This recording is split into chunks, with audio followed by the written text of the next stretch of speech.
Welcome to the MedRite video documentation. This tutorial covers how to search for order data. There are many times when a facility is unaware of where an order has come from, where it has gone, or who is responsible for an action taken for the order. MedRite has powerful features to document everything that ever happens to an order. There is no situation where the user cannot determine what has happened. The information provided here could be found in other documents and tutorials.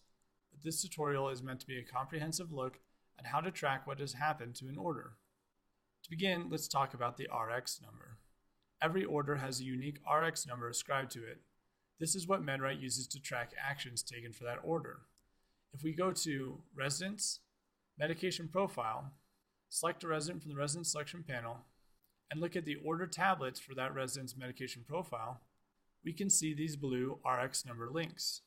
As well as listing the RX number for this order, an RX number link can be selected to perform an RX event lookup for that order.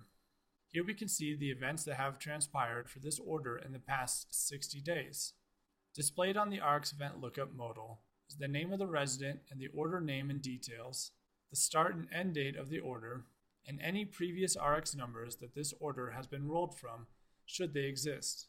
In the table itself is displayed the RX number at the time of the event, the date and time the event took place, the event itself and any comments left at the time, and the staff member responsible for performing it.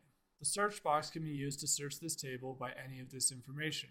Now, it is possible to use the RX event lookup for an order that is not listed in the medication profile. That is, an order that has already been discontinued. First, we'll copy the RX number for this order. Then, we'll discontinue it. Now the order no longer shows in the medication profile, and thus the RX number link cannot be used to perform the RX event lookup. But the RX event lookup can still be done from Utilities, RX event lookup. Input the RX number of the order in question, and submit. Here we see the RX event lookup just like we did before. Notice at the very top, we see that the order was DC'd and the comments left at the time, as well as who is responsible for DCing the order. Now the question is, what to do if the RX number is not known for an order that has been DC'd. The RX number for such an order could be found on the MAR or TAR for the resident appropriately. Begin by navigating to Reports, Nightly Generated Reports.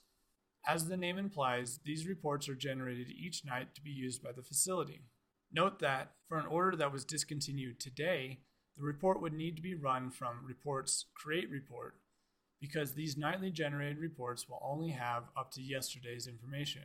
Now, in the resident selection panel, we will select the resident whose orders we're trying to find. Then, select the month the order was last active in from the pull-down. Then select 30-day long MAR, or for a treatment order, 30-day long TAR. Here on the MAR, the first thing listed for each order is its RX number. Also, for orders that have been DC'd, at the top right of that order's entry displays when the order was ended and who DC'd it. Now we can use this RX number to perform an RX event lookup if any more information besides who DC'd it was needed. Now let's learn about how to view order changes that have come from the pharmacy. Sometimes there is a disconnect in communication between the pharmacy and facility. Fortunately, MedRite tracks every message sent from the pharmacy in the order tracker. Navigate to Utilities, Order Tracker. On this page, the table displays the information of each message sent from the pharmacy in the past 6 months. This is an especially useful place to start if an order has been discontinued and no one knows when or why. The complete details of this feature are covered under the AWP Utilities documentation. But let's have a brief rundown of what we're seeing. The table shows the name of the resident the order pertains to. Note that these names have been redacted for the purpose of this tutorial. The action the message is performing. XO is a change to the order. DC is a discontinue. NW is a new order, whereas RF is a refill. Then the RX number for the order, the date and time the message was received, the name of the order instructions, the order start date, the order's HOA code or frequency, The P column indicates whether the order is a PRN or not. The number of tabs corresponds to the number of tabs on the medication profile, and the MedWrite column shows how MedWrite's natural language processor has handled this.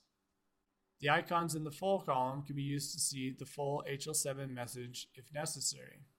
The order tracker can be downloaded into a spreadsheet using the download button and providing a start and an end date to download the messages for.